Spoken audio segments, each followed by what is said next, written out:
이 URL의 의미가 뭐죠? id가 1인 글을 읽어오는 URL이죠. 자, 그런데 이제 전통적으로는 이렇게 하지 않고요, 이렇게 합니다.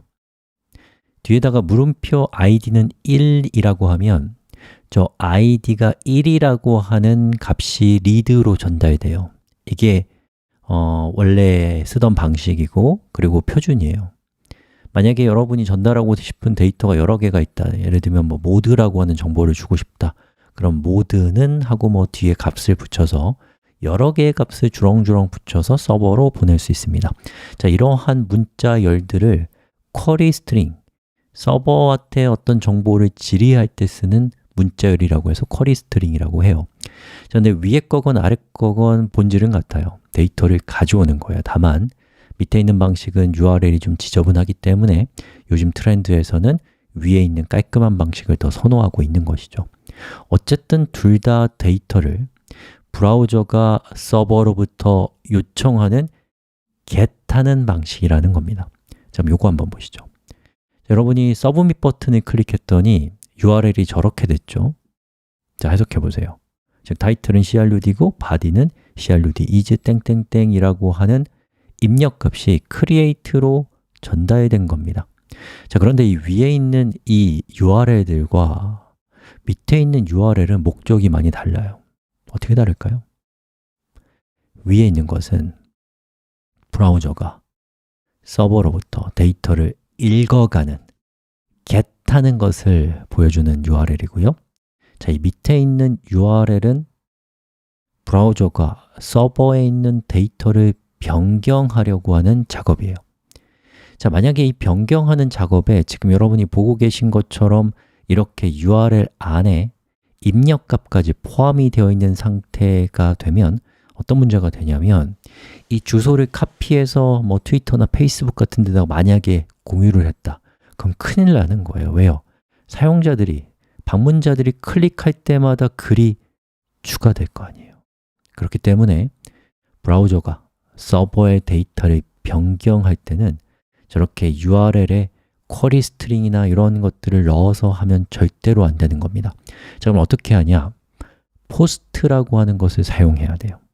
자, 이 화면에 보시죠. 자, 우리가 서브밋 버튼을 눌렀을 때 서버로 전송할 때 보면은 request method라고 하는 정보가 get이라는 방식으로 보내지고 있습니다. 즉, get 방식이었다는 거예요. 자, 이를 포스트 방식으로 보내면 URL이 아닌 지금 여러분이 바로 이해할 수는 없겠지만 헤더라는 것 안에다가 데이터를 포함해서 눈에 보이지 않게 보낼 수 있다는 겁니다.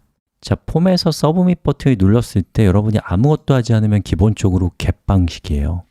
근데 이걸 포스트 방식으로 바꿀 때는 이 method라고 하는 이 속성에 post라고 적어주시면 이제부터 포스트 방식으로 작동하게 되는 겁니다. 자, 한번 작동시켜 볼까요? 자, 리로드를 해요. 바뀐 게 없습니다. 자, 검사를 누르고 네트워크를 연 다음에 서버와 통신하는 모습을 한번 보겠습니다. 자, create를 다시 눌렀고요. 자, 여기다가 crud is 땡땡땡 이라고 하고 제출 버튼을 누르면 서버와 통신을 시작하겠죠.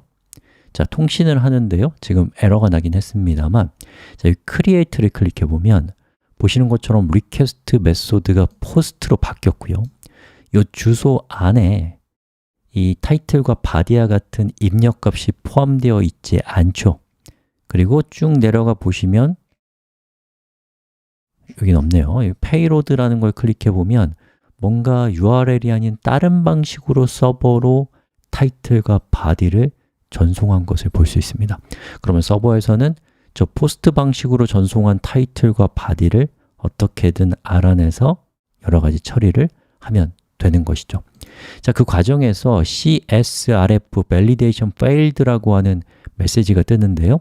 이건 장고가 가지고 있는 보안 기능이에요. 이 보안 기능이 뭔지는 우리 입문 수업인 우리 수업의 범위를 좀 벗어나기 때문에 우리 이 보안 기능에 대한 설명은 생략하고 이 기능을 우회하는 방법으로 얘는 넘어가자고요. 일단은 자, 검색 엔진에서 CSRF 장고 skip이라고 검색을 해보면 보시는 것처럼 어떻게 저거를 disable 시킬 수 있는지 물어보는 페이지가 있네요. 여기 보니까 이렇게 하라고 되어 있네요.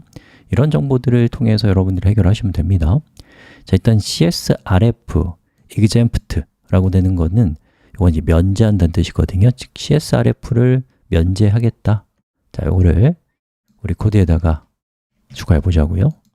자, 이렇게 추가했고요. 그 다음에 어떻게 하라고 되어 있어요?